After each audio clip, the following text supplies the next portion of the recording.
Tagasunod ako sa kanila. Nung ako naglalakad, sila nagbabike. Ay.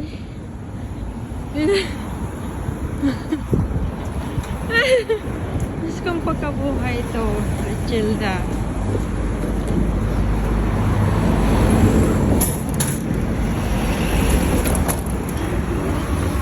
Second time niya, guys, na tinitraining ko siya dito sa road.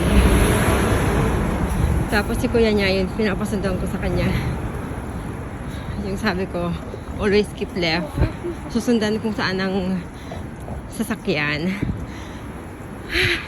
Kung nasan yung sasakyan, yun din ang way niya ng mga bicycle.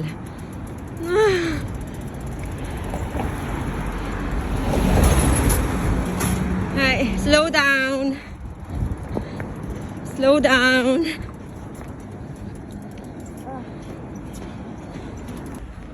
Ang bilis naman. Ang bilis niya magpatakbo. Kinakabahan ako. Ninervyos ako sa kanya. Diyos ko. Ay, Diyos pala eh.